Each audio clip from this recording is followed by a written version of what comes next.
Hindi ba kayo laging kumakain? Hindi. Gaano kayo kadalas na hindi kumakain? Isang araw. Isang buong araw hindi kayo kumakain? Paano ka nga ba mabubuhay? Meron! Kung salat sa lahat ng bagay. Bibisitahin namin ang itinuturing na isa sa mga pinakamahirap na bayan sa Pilipinas.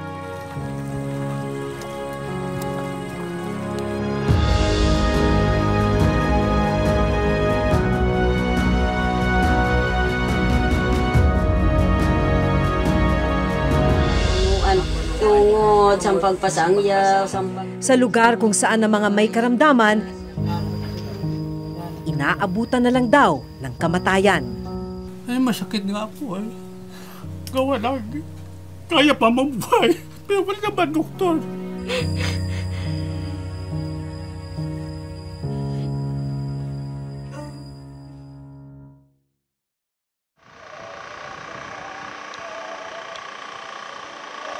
Bago marating ang bayan ng Silvino Lubos sa probinsya ng Northern Samar, ito ang kailangan naming daanan. Matarik, lubak-lubak, at maputik na kalsada.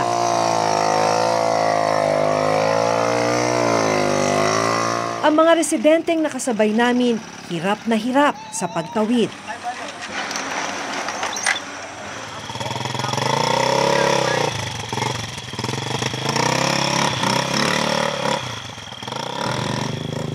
Hindi biro makarating sa bayan. Kasi mula dun sa putol na yung highway, kailangan lakarin mo na tong rough road na to. Tapos, kailangan dumaan ka dito sa sapa na to para marating yung bangka. Tapos yung bangka, yun na yung maghahatid sa'yo dun sa mismong bayan. Ang iba, hirap ding maibiyahe ang kanilang kalakal.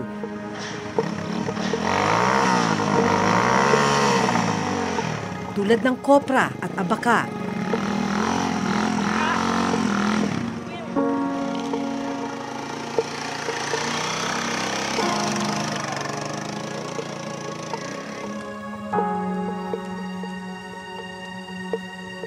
Nagpasya kaming lakarin na lang ang kalsada. Kasi madulas.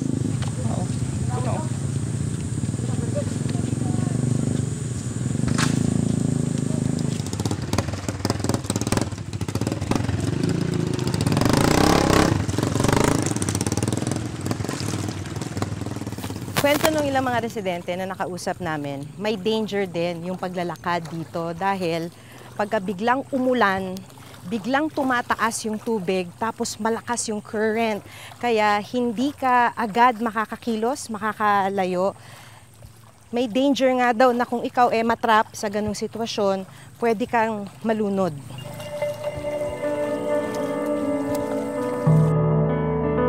Makalipas ang nasa 15 minutong paglalakad, narating namin ang isang ilog.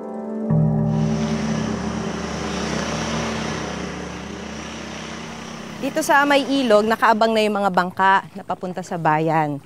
So, kada ulo, ang singil, 50 pesos. Magandang umaga po.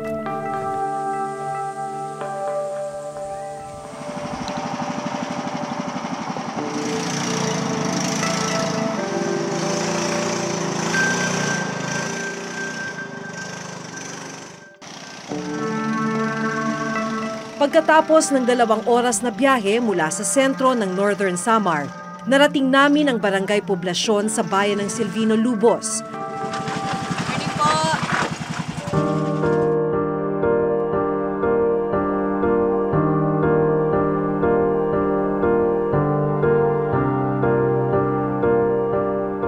Inabot na ang halos 1 oras yung pagsakay natin ng bangka para makarating dito sa bayan ng Silvino Lubos. Itong bayan na to, ang pinakamahirap na bayan sa Northern Samar.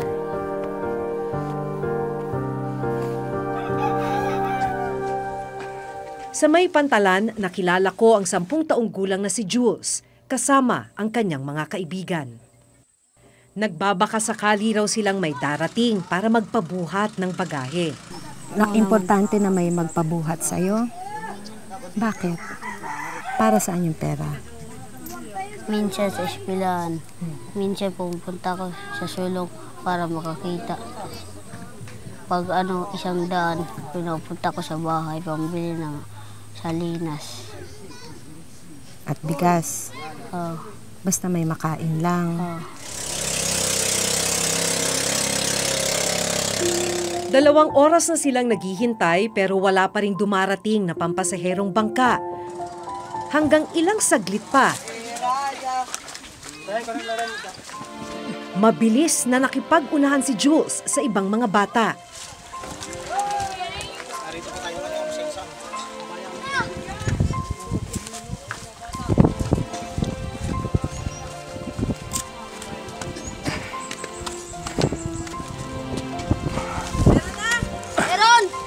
Tumatangilay. Masakit ang likod. Yung kamay. Yung kamay masakit. Oh. At yung dito sa liig. Tinitiis mo siya. Oo naman.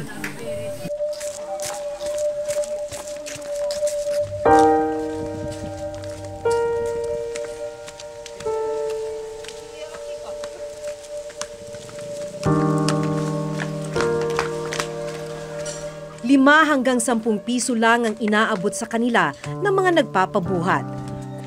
Kulang pang pambili ng pagkain. 10 pesos. Anong bibili mo dyan? Ipon lang muna. Nung umagang yon, wala pa palang laman ang tiyan niya. Pag pananghalian, wala. Bago ka matulog, wala. Oras na ng pananghalian, nagpasya kaming samahan si Jules pauwi sa kanilang bahay. So anong ginagawa mo pagka wala ng pagkain? Ito sa bahay. Tinutulog mo na lang na gutom ka? Ito yung kuprasan namin. Ito ang koprahan? Oo. So nagkukopra ka rin? Nagbubuhat ka rin? Oo naman. Ba't hindi kayo nagkukopra ngayon? Wala pa. Pagdating sa bahay, sinalubong ako ng lolo ni Jules na si Lolo Juanito. Hindi namin inasahan ang matutuklasan namin dito. Condolences po. Ano ho nangyari dun sa apo niyo? Yung sakit, yung mata, nagkasakit. Yung naniniring yung mata. Sa uma. Ngayon, dinala dito sa amin. Dinala dito sa bahay. Nakasinta doon yung mga midwife. Wala kami dyan doktor eh. Masakit nga po eh. Gawa lang. Kaya pa mabuhay. Pero wala naman doktor.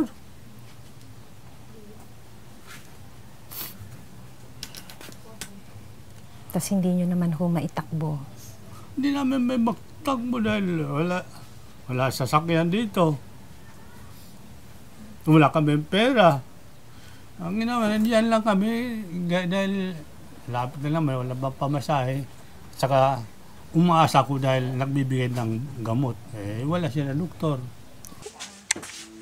Kamamatay lang pala ng 3 taong gulang na kapatid ni Jules na si Ivan, gabi bago kami dumating.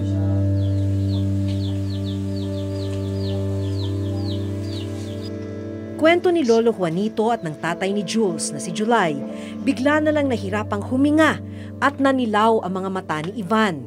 Dinala nila ang bata sa Rural Health Unit sa bayan pero paracetamol lang ang naibigay dito. Sakit sa loob ko. Gawa na, kahit mabuhay. Bakit namatay? 2 oras ang layo ng pinakamalapit na ospital sa kanilang bayan na kailangan pang tawirin ng bangka at habal-habal. Panghihinayang ni July, madadala na sana niya si Ivan sa ospital matapos siyang makapangutang ng 3,000 pesos na pambayad sa sasakyan at paunang bayad sa ospital. Pero hindi na ito inabutan ng bata. Pag uwi ko dito, ayun yung bata. Nakita ko iba na yung lagay niya, yung mukha niya. Sabi ko, sige, mangutang ako. Pumunta ko doon sa sa barangay 1. nakautang ko ng, ng 3,000. Pambayad ko sana yung Cupra. Tapos nakahiram ako ng motor. Sabi ko sa asawa ko, magbihis ka, alis tayo. Nung nagbibihis siya, nakita ko yung bata, gumanon. Binuhat ko agad, pinarga ko. Wala. Hanggang wala na. Inano ko siya, mouth-to-mouth recitation. Pinam ko yung dito, tapos mouth-to-mouth kami. Wala pa rin. Sabi ko, wala na. Sadyang mahirap daw ang buhay sa lugar nila. Maliit ang kita ni July sa pagkukopra. Yung kopra, mismo yung puting pahirap. Bumaba, tumaas yung bilihin. Samantala, umabot ng 40 hanggang 50 yung kilo. Dati, 1 kilo. Oo. Ngayon, magkano na ang bili? Ngayon dito na lang, 19. 19. Oo. Ibabiyahe nyo pa po yun. Bibiyahe pa, may bayad pa, bawat pagkarga, 50. Yung sasakyan, 50. 100 na bawat sako. So kayo po ba nararamdaman ninyo na pahirap ng pahirap yung buhay? Oo, pahirap ng pahirap talaga. Habang kausap namin ang lolo at magulang ni Jules, nakita namin siyang kumakain sa may labas ng kusina ng bahay. 3:00 ng hapon, ang unang kain niya ng araw na yon. Hindi ba kayo laging kumakain? Hindi. Gaano kayo kadalas na hindi kumakain? Isang araw. Isang buong araw hindi kayo kumakain? Walang kain? Wala. Ang malungkot dahil sa kawalan ng pera, wala rin silang pampagawa ng ataol para kay Ivan. Pagdayigon ang Santos nga Trinidad nga usa lang adto. Kaya binalot na lang sa kumot ang bata. Punuan tungod sa pagpasangyaw, sa pagtuo, sa waray sugat nga kamaubay o kamalulubuyo ibig pasaylo. Kinahapunan, dumating ang kaibigan ni Lolo Juanito na gagawa ng ataol. Si Lolo Budok nagmalasakit, nagawa ng ataol si Ivan.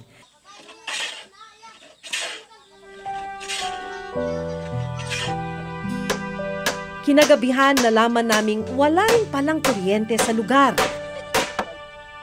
Kahit madilim, nagpatuloy si Lolo Budok sa pagpapanday ng ataol.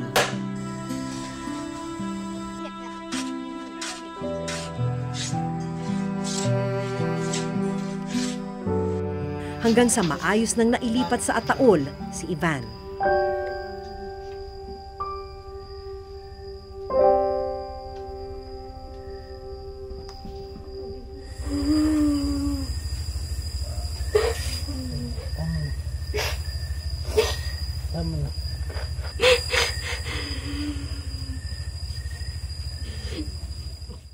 Kulang ng pagkain yung pamilya, kulang pagkain ng mga bata, ayun, magresulta ng malnourishment yung mga bata. Kalimitan po, karamihan sa mga pamilya rito, pag sinabi ho nating karamihan, are we talking about 70 to 80% of the families? Even 90%.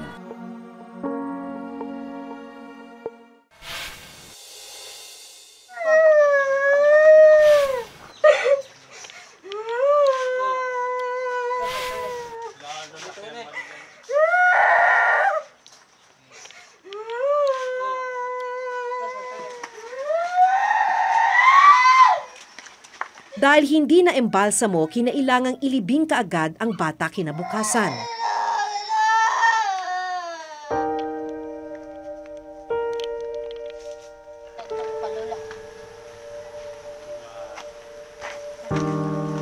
Nalaman namin na hindi lang pala si Ivan ang namatay na kapatid ni Jules. Noong 2003, namatay din ang nooy 3 buwang gulang niyang kapatid sa hindi na lamang dahilan. Nitong nakaraang taon, namatay din ang lola ni Jules. Huli na nang maisugod siya sa ospital na 2 oras ang layo mula sa kanilang lugar. Na-stroke ng high blood. Ay, wala kami doktor doon sa ospital. Hindi lang ng ospital. Patay din. Ipinaliwanag sa amin ng nurse ng Rural Health Unit sa bayan kung ano ang nangyari sa kapatid ni Jules na si Ivan. Binigyan namin siya ng paracetamol para sa lagnat. Tapos yun, binigyan namin siya ng referral. Nag-instruct yung midwife sa kanya na dalhin ka agad dahil hindi ka maganda yung sitwasyon ng bata. Dalhin doon sa Katarman, sa NSPH. Dinadala naman kasi dito sa amin, malala na yung sitwasyon ng mga pasyente. Kaya paano na namin masisave yun kung malapit na siya talaga bumigay. Sinamahan namin si Jules at dalawa niyang kaibigang sina Lance at Vincent sa Rural Health Unit. Pinaka-stunted po sa kanila ay si Jules at saka si Lance. Itong dalawa. Kulang ng pagkain yung pamilya, kulang ng pagkain ng mga bata. Ayun, magresulta ng malnourishment yung mga bata.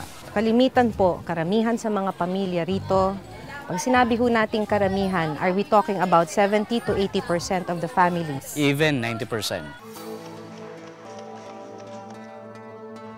Base sa datos ng Philippine Statistics Authority o PSA, ang bayan ng Silvino Lubos ang pinakamahirap na bayan sa Northern Samar mula yan 2006 hanggang 2012. Lumalabas na 72% ng kabuang populasyon ng Silvino Lubos ang namumuhay below poverty line. Ang pagkamatay ng mga may sakit nang hindi nadadala sa ospital, pinatotohanan ng mismong alkalde ng Silvino Lubos. Karamihan, ganun ang nangyayari kasi yung mga magulang na o kaya kamag-anak ng namatayan, hindi nila kaya mag-transport papunta doon sa ibang bayan na mayroon mga ospital o ganun. Kaya karamihan namamatay na lang kasi walang pera sila eh. Bakit po nananatiling pinakamahirap na bayan ang bayan ninyo? Karamihan ng mga tao dito magsasaka lang. Tapos kung meron sila mga produkto na ibibenta nila doon sa Katarman o ganun, mahirap mag-transport ng kanilang mga produkto. Nagpapahirap dito ng aming bayan, yung transportation. Ginagawa naman namin ang makaya namin na para mapabuti ang bayan namin. Ayon kay Mayor Espinar, mahigit 85 million pesos ang IRA o Internal Revenue Allotment ng bayan ng Silvino Lubos. Maliit na porsyento lang nito ang napupunta sa social services, kabilang ang healthcare, edukasyon at food subsidy. Nagbabudget naman kami dito. 55% papunta sa PS, yung personal services. So kalahati po ng budget napupunta sa pasweldo? 55%. 55%? 55%. So kung bibilangin po natin, magkano po ang napupunta sa social services? Kasi kasama doon yung health services na yun under social. Opo, kasama yung health. Mga 15 to 20%. Ang kanilang hirap tila isang siklo na. Kaya si Jules nagsisikap para sa pangarap na maiahon sa hirap ang pamilya. Bakit pumapasok ka pa rin? Importante makapasok ako. Pinaghirapan ng pamilya ko yan. So wala kang balak iwanan yung pag-aaral mo? Ano ba pangarap mo? Maging pulis. Mabuti ang buhay namin. So wala kang kinakain. Sa kabila ng pagiging mahirap ng Silvino Lubos, nadaanan namin ang kalsadang ito na hindi tapos at dalawang school building sa Silvino Lubos Vocational High School na inabandona.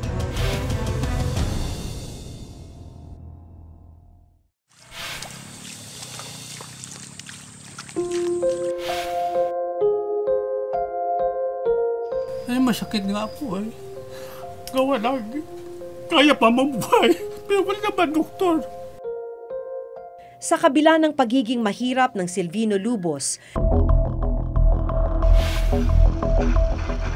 nadaanan namin ang kalsadang ito na hindi tapos.